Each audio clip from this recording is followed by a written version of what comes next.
So while this water is drying here, if you want to work on some more things up on the in the sky, you can definitely do that.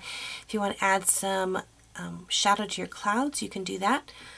This just takes being brave and just trying it out, seeing what works, what doesn't work. I'm going to take a purplish gray color, and I'm just going to start tapping in underneath my cloud shapes there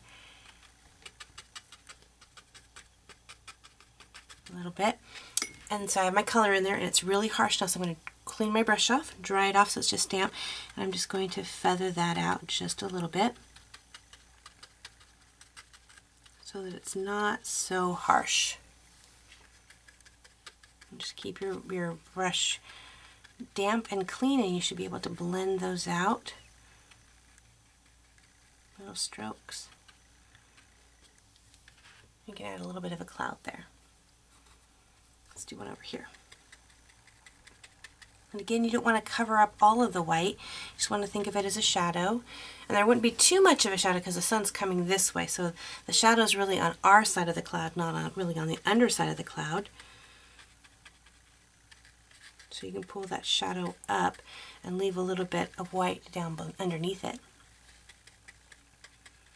And it's always best to start lighter than you want because you can always add more color. It's just a little bit challenging to pull color out.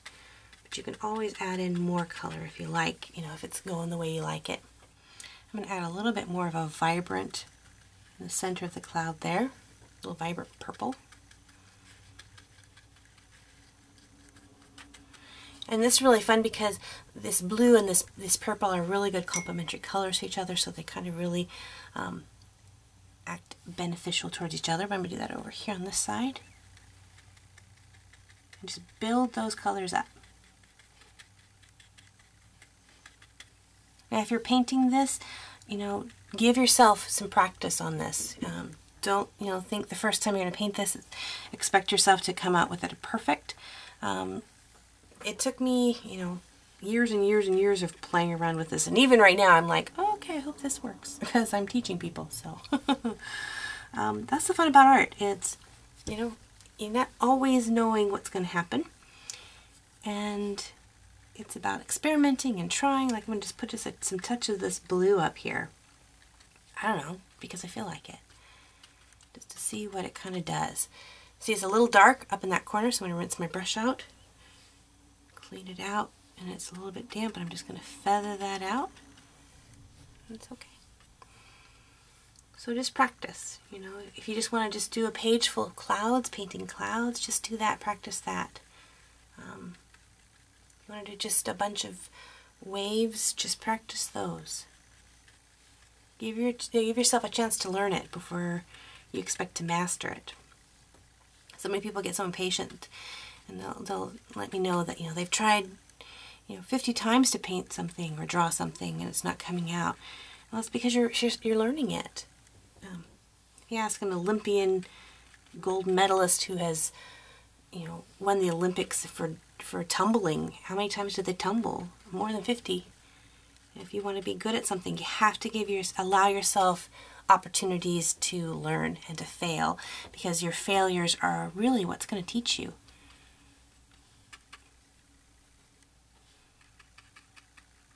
And they're going to really help your successes be even that much sweeter when you have a success. You enjoy it because you know what it's like not to have a success. So it's okay to mess up. And it's okay to try new things and do something different. Alright, so that's a pretty cool little cloud scene. I like that. And this is getting a little bit dry. I'm going to let it dry just a little bit more. So what I'm going to do is, while I'm waiting, I want to put a silhouette of a bird up here. So I'm going to get my liner brush. And your liner brush is this kind of brush that has really, really long bristles. It's thin with long bristles, and this allows you, as you're pulling your brush along, to get that really fine tip line. So I'm going to mix up some really dark paint here. And I'm just going to put in just the fine silhouette of a bird. Just like that. Usually I don't do that till the very end, but because I'm waiting for this to finish up, I'm going to go ahead and do that. A couple little birds. And notice they're not directly in the center. I have them off a little bit. I'm going to put one more over here, just like that. Gives a little life to your drawing, a little interest. Okay, with that done, I think we should be okay to remove this part here. So just very carefully, you're just going to peel that back. And you're going to go slow because you don't want to tear your paper. And you'll see how I'm kind of laying the tape back on itself. That kind of helps to peel that off. Just go nice and slow. It should lift right off. So those are my white edges. And you can see it's a little bit rough. So what now I'm going to do is I'm going to just wet my brush down just a little bit. I should make a smaller brush here. And I'm just going to go back through here and I'm just going to start scrubbing those areas. I'm going to pull some color in a little bit. But I'm going to get rid of that harsh line that's right here.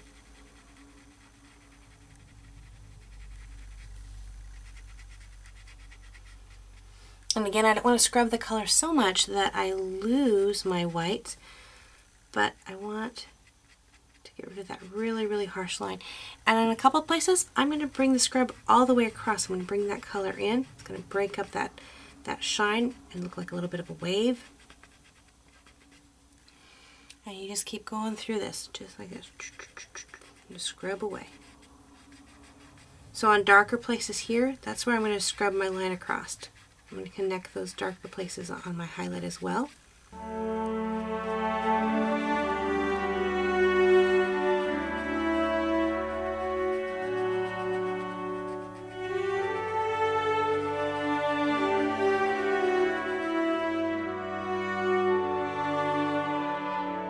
Keep a clean brush so you're not pulling in paint from other colors, working in this blue and all of a sudden you pull in some orange or something.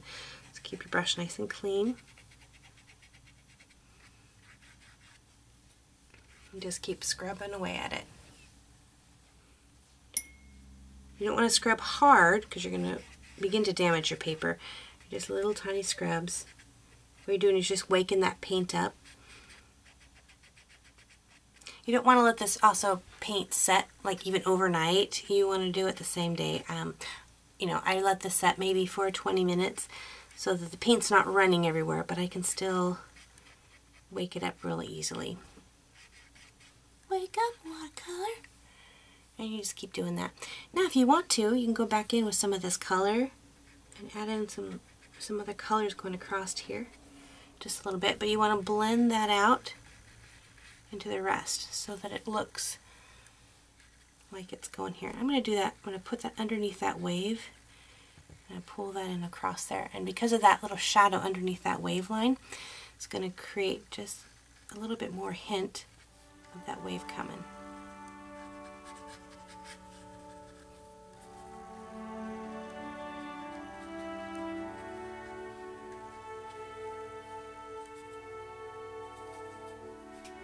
Right over here.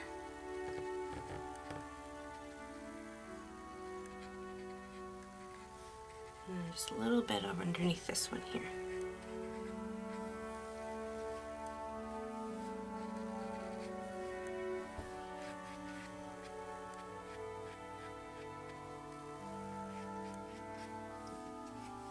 That is our ocean scene. So when it's nice and dry, you can go ahead and peel off the edges here.